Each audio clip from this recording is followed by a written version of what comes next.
Morning students. Today we are going to start our last model test paper of Hindi, means model test paper number 3rd, which is based on chapter number 15, 16 and 17. So chapter number 15 है रामायण की कहानी, 16 is मेहनत करके जियो और 17th है चिड़िया. सो इस model test paper को करने से पहले सबसे पहले आप सिलेबस नोट डाउन करोगे, राइट?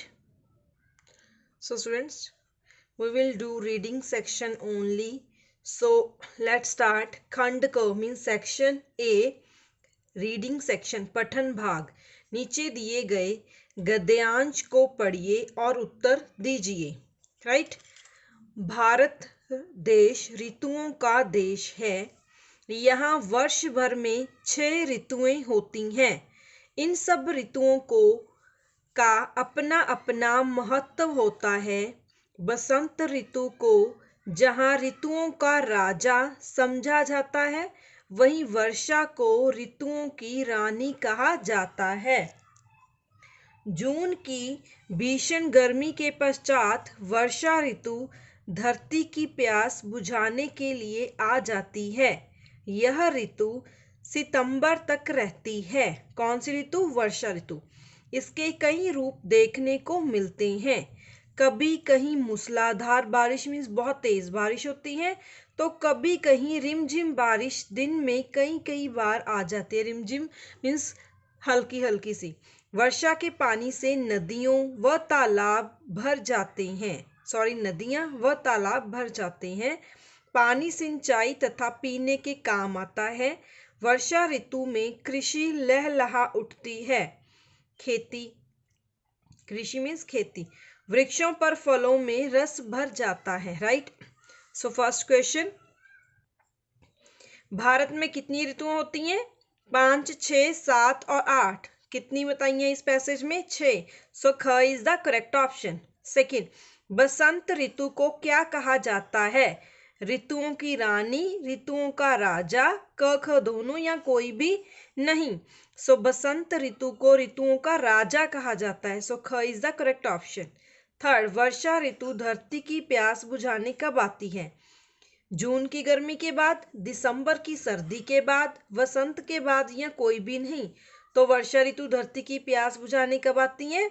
जून की भीषण गर्मी के पश्चात. मीन्स क इज द करेक्ट ऑप्शन. जून की गर्मी के बाद. फोर्थ, वर्षा का पानी हमारे किस काम आता है? सिंचाई के, पीने के, क ख दोनों या कोई भी नहीं. सो पैसेज के अकॉर्डिंग सिंचाई और पीने के मीन्स ग पार्ट आएगा जिसमें क ख दोनों ही है, राइट? नेक्स्ट फिफ्थ, गद्यांश का उचित शीर्षक बताइए. तो इसका टाइटल क्या हो सकता है? वसंत ऋतु, वर्षा ऋतु या दोनों ही या कोई भी नहीं. सो स्टूडेंट्स, आप इस पैसेज को अच्छे से रीड करिए और सर्च करिए कि क्या इन दोनों में से कोई इसका टाइटल शीर्षक हो सकता है, या अगर आपका आंसर कोई और है तब हम लगाएंगे कोई नहीं. सो इस क्वेश्चन को आप अपने आप ही सॉल्व करोगे. फाइन. सेकंड, नीचे दिए गए काव्यांश को पढ़िए और उत्तर चुनिए. काव्यांश मीन्स कविता का एक भाग होता है और एग्जाम में ये पार्ट आपको अनसीन ही आएगा. मीन्स ये कविता का जो पार्ट है वो कहीं और से आएगा, आपकी बुक में से नहीं आएगा.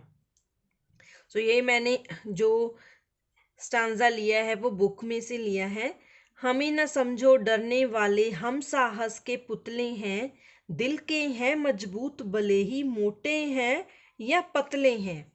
पर्वत को भी तोड़ फोड़ हम राहें नहीं बनाएंगे. आए सो तूफान सामने, रोकना हमको पाएंगे, राइट? सो ये हमारे हिंदी की बुक में फर्स्ट पोएम है. इसको आपने अच्छे से रीड करना और अंडरस्टैंड करना है. So first question is I so dash सामने, रोकना हमको पाएंगे. पर्वत, पहाड़, तूफान या कोई नहीं.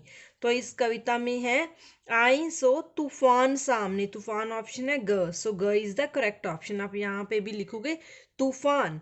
सेकंड, हम बाधाओं का सामना कैसे करेंगे?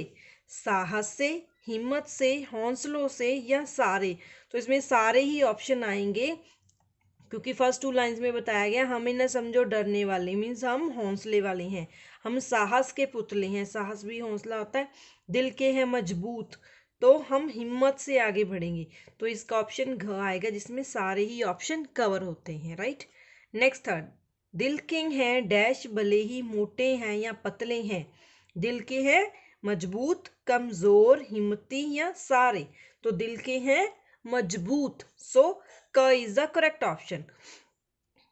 नेक्स्ट फोर, तूफान का अर्थ चुने, रुकावटें, संकट, क ख दोनों या कोई भी नहीं। सो तूफान का संकटें, संकट भी होता है, रुकावटें भी होता है, सो ग इज द करेक्ट ऑप्शन।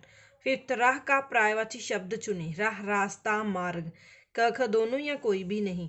तो राह भी होता है, रास्ता भी, मार्ग भी, ये दोनों ये एक ही वर्ड है, इसका पर्यायवाची शब्द है। बाकी राह का रास्ता और मार्ग, सो क ख दोनों मीन्स ग is the correct option. Fine.